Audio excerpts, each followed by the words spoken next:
Google that for you link. A ponce, a term originated in the UK and came into prominence in the 60s, initially to describe a pimp. In Spanish it means prince, and could have either been referring to the fancy over-the-top clothing and jewellery popular with pimps, or because he was surrounded by a harem of women, involved in the underworld but usually not the actual king of the area. He had to pay tribute to use the block or neighbourhood.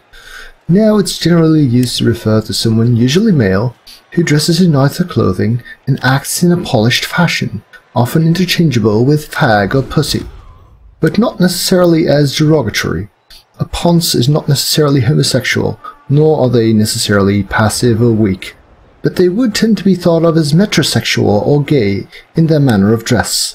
In the US it also takes a bit of a tone of a poser or wannabe, primarily in the punk, ska or artsy scenes. Right, that was me trying to sound British. Hello. I don't think it was British all along. Yes, I got that, Liquor. Thank you. So, I was basically doing the accent to fit the flavor of the text that I was describing.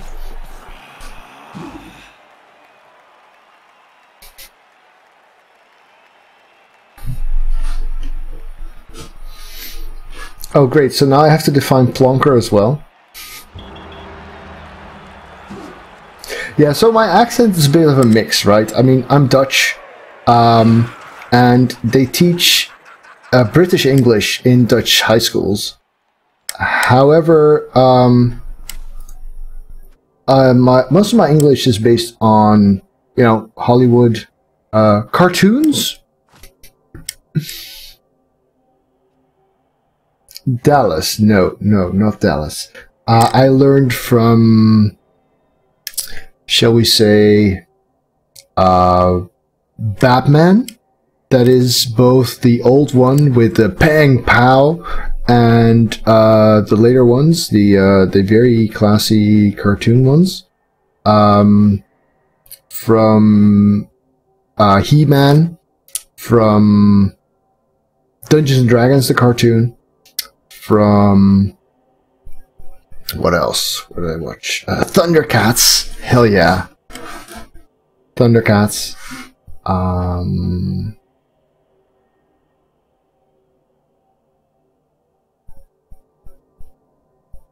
G.I. Joe. Definitely G.I. Joe. So that was basically how I learned English.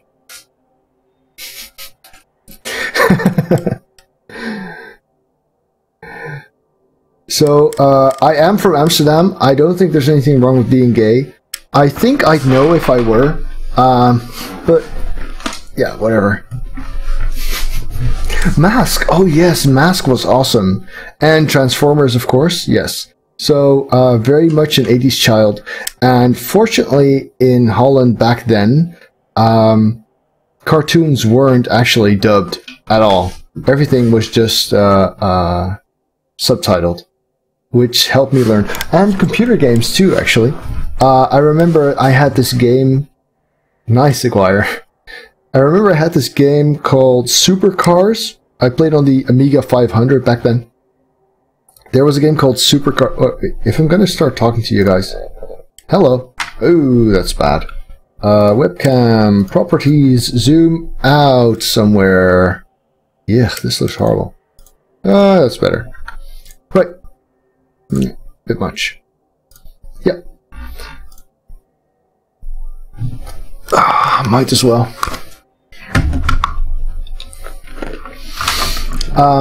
So I had this game called Supercars, and it had this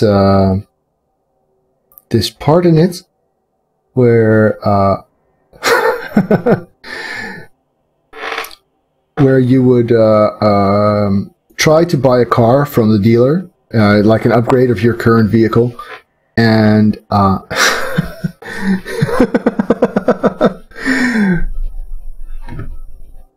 yeah, Yeah, the cam focuses. The cam focuses on me, I think.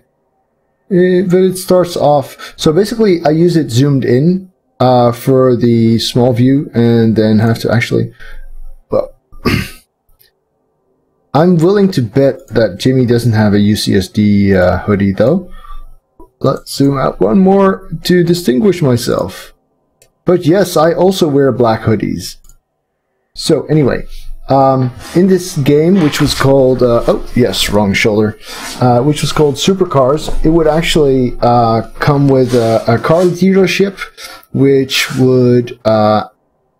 you could buy upgrades from, but it would actually require you to talk to the guy selling you the vehicle. And you basically get like 3 conversation options, one of them being very insulting, and one of them being mild-mannered, and one of them being kind of cheeky.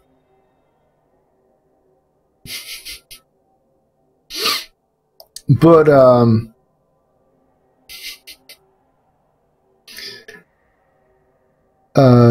So I wouldn't know what those meant, and I remember I always ran to my mother to ask her to translate stuff for me so that I knew which one to click to buy the right car off of the dealer. Wow, that story was a lot less interesting than it was long. Sorry about that, guys.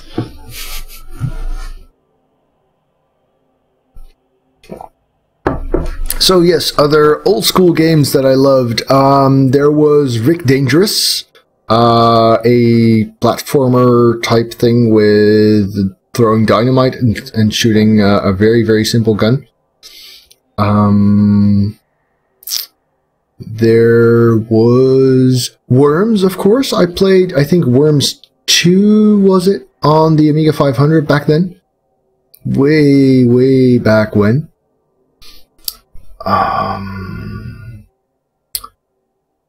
There was this Alien game. It was re-released not too long ago. I think 2 or 3 years. Maybe a bit longer ago. I can see that, Crazy Git. I was never too much into the point-and-click adventure type, but I can definitely see how Monkey Island could improve your English. Yes.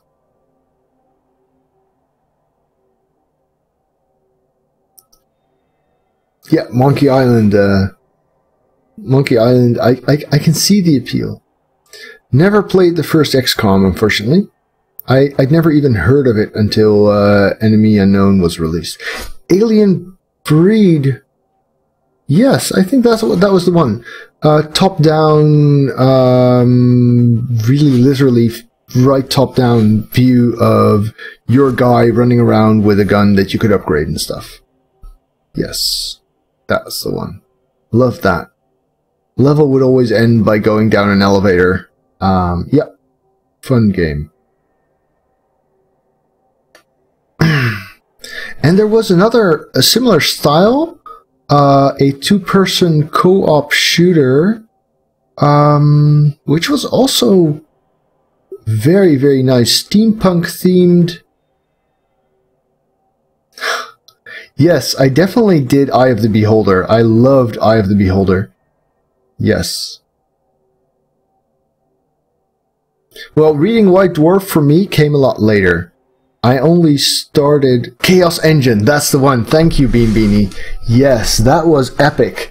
Actually, I remember I thought that game was really hard when I was a kid, when I was like 8 or 10 years old.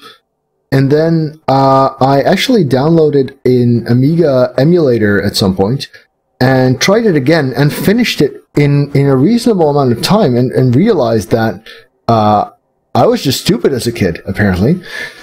So that was an interesting experience. But yes, very, very epic game for its time. Chaos Engine. Yes. Old school games. Nice topic, like that. Let's see. I don't need to see that, actually. But I would like to see that, actually. Much better. So, I only got into Warhammer by the time I was maybe 10 or 11-ish. At which point, my English was already good enough that I don't think I learned much English from from the White Dwarf. Settlers was fun. Yes, played that as well. Also, what's the thing called again? Where you could raise and lower land. You're a god. Populous was the one. Yes, it's actually a pretty bad game. I tried replaying it and realized that the let's just say that the real-time strategy genre has developed further than the top-down shooter genre has, because Chaos Engine, for instance, or Alien Breed were still pretty replayable when I got my Amiga emulator. Populous, not so much, I'm afraid. Yes. I guess its closest follow-up game was Black and White, which was also fun. Syndicate, yes, Syndicate was fun. Syndicate was lots of fun. Yes, Steph. Played that too. Very nice atmosphere also. I thought it was hard back then. I never tried replaying it. Really should try replaying it at some point. But yes, enjoyed that a lot. I played one Warhammer game on the PlayStation 1, which was pretty terrible.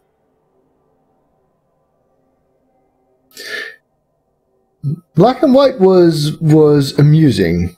I don't think it was a great game per se, but it was innovative and engaging. Yes.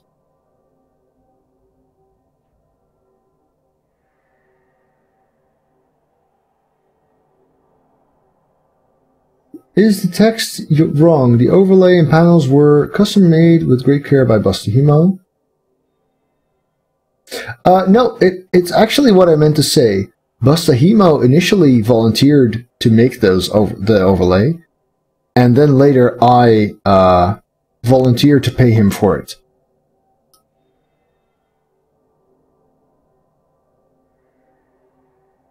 Dungeon Keeper was fun, but this is more recent than a lot of the stuff we discussed.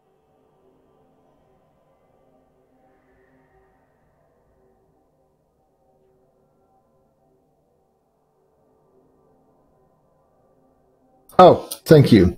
Yes, missed that typo. Thanks for pointing it out, actually. I also like getting stuff right.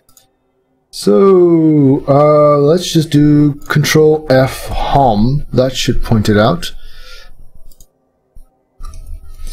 And let's make it he initially volunteered. Oh, sorry, I'm probably doing soundboard stuff here. Let me turn that thing off. Yes, it is off. And the channel should be fixed now.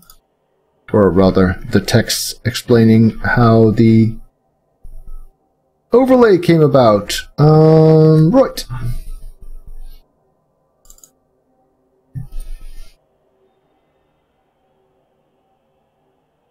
Yeah, true. Black and White was already moving up in time.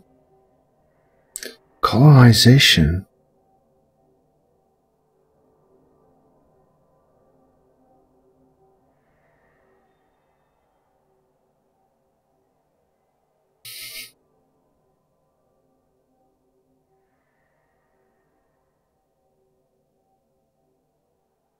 I don't remember colonization quite as much. I'm pretty sure I played it, but I don't remember how it worked, what it did.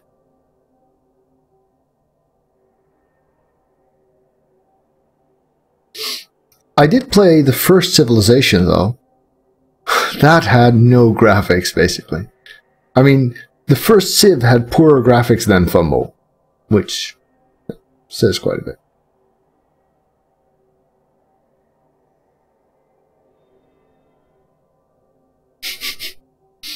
So we've gone from establishing that most of us are quite old to discussing childhood games. Yeah, nice.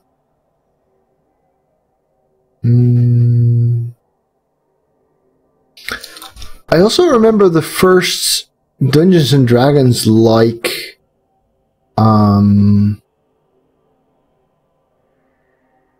computer RPG that I played.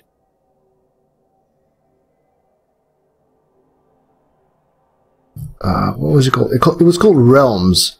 I don't think it was very famous, but it was the first time that I got in touch with the kind of storytelling and combat that fits Dungeons and Dragons, basically.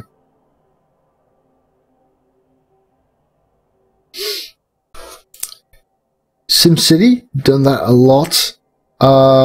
Actually, also played a fair bit of Sim Tower, which I really enjoyed.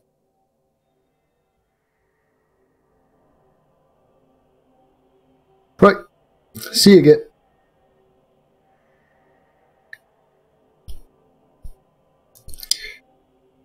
Actually, I think I'm going to follow Crazy Kit's lead.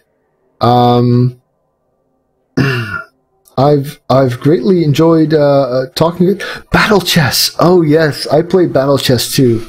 It was just chess, except it had animations for every type of piece when it hit another. You can say piece in chess, can't you?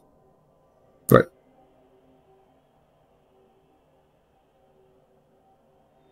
Wait, the trilogy from 6, 7, 8. I feel like I'm missing something.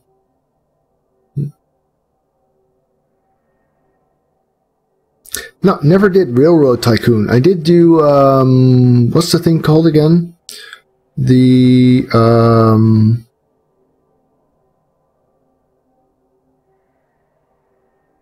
it's not Roller Coaster Tycoon.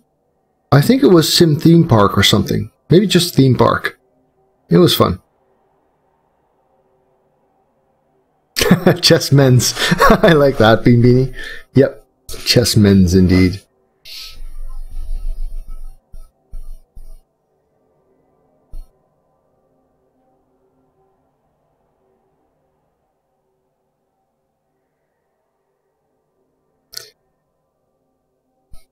Yes, just Theme Park. Yeah, that's the one. Yeah. I remember that it was one of the first games that I ever saw, maybe even the first, that had a 3D intro movie.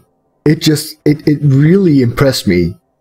It was just this family sitting in a house, and the camera was moving through, focusing on them, and then it's this kid said something like, "Dad, I'm bored," and then you would zoom into their imagination and this whole theme park came out.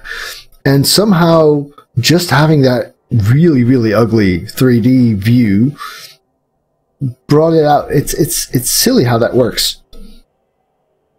The only time I had the same experience with cutscenes like that was when I started playing Diablo 2, actually. I never played Diablo 1. When I started playing Diablo 2, I also had the same experience that I was really trying to work towards the cutscenes because they would translate the story so well. Never did Dune 1, unfortunately, but Dune 2, yes. Hells yes. Love that. Amiga 500 again. Yeah. Although, I was already very much a turtling type coach, I was going to say. Turtling type player back then. And I remember in Dune 2, you would just run out of resources pretty quickly.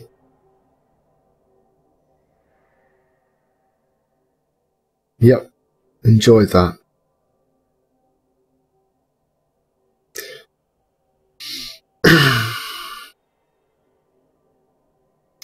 It's funny because I played Dune 2 ages before I ever read Dune, or saw the movie for that matter. And I can remember reading the book and reading about those wing choppers. What are they called again? I forget. Anyway, someone's going to remind me in a second, I'm sure. I remember that everything was more vivid while reading the book, Dune, simply because I had played the game for so much. It's like, right, the Ordos, right, the Atreides, everything fit together. There weren't any Ordos in the book, were there? Ornithopter, thank you guys. Thank you, One Eye and stuff. Hey, One Eye, I haven't seen you in chat yet. Yes, I've gathered as much, Valenig. I think Dune 1 was a lot more RPG-like as well. A lot more story-driven. June 2 was the first real-time strategy that I played, well, the first real-time strategy that I've played. I wouldn't count Populous exactly. Although, yeah, it's a predecessor somehow. Nice, One Eye. Yes.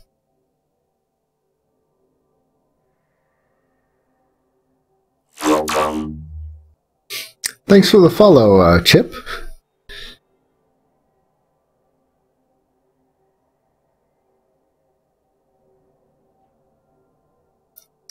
What's also one of the first ever real-time strategy? You mean June 1?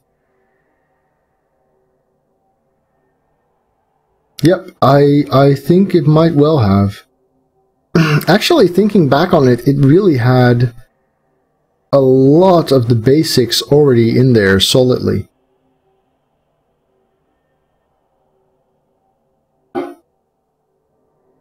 June 12. Right, yeah.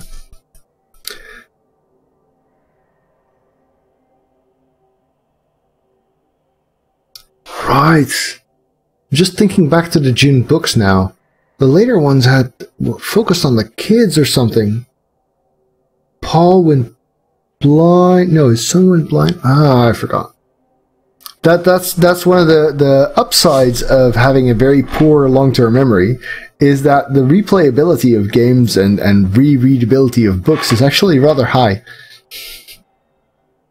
Never played Star Control 2. Sorry, Valenig.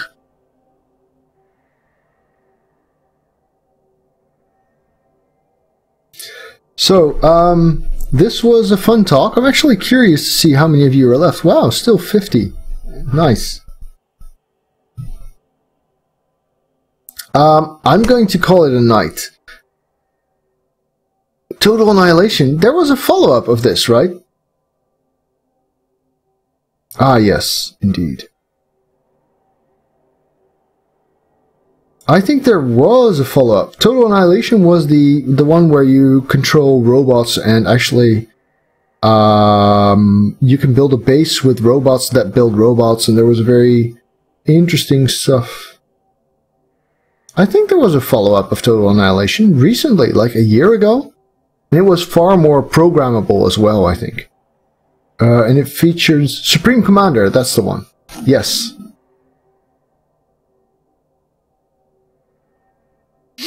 I think it features different planets also. You can actually go from one planet, launch, and go to another or something. I've never played it, but I've seen some mates play it.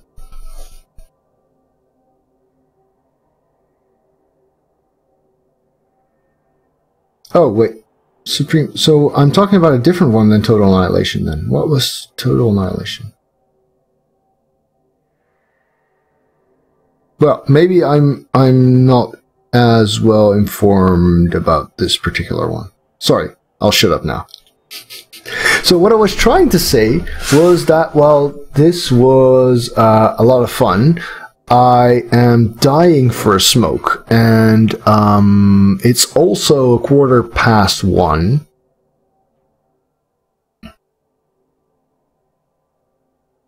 Could be.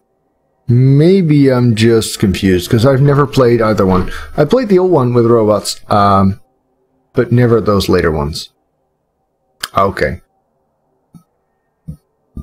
Supremacy.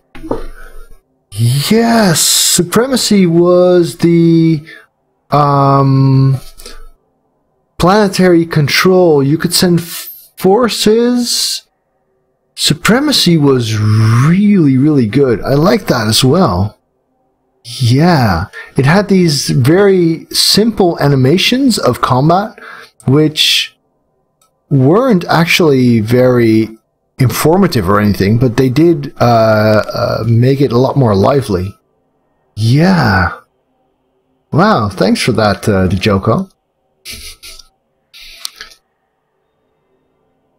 Damn. Talking old games sure is fun. So, enough of this for now. I'm gonna cut it short, but don't let me stop you, because if you guys are having fun in the chat, just stick in there and talk old games some more while I'm shutting up. Thanks a lot for watching, everyone. It's been a pleasure, as always, to play some games for you guys. Do come back. I will be streaming more XCOM 2 at some point, which should be fun. And I'll see you all later.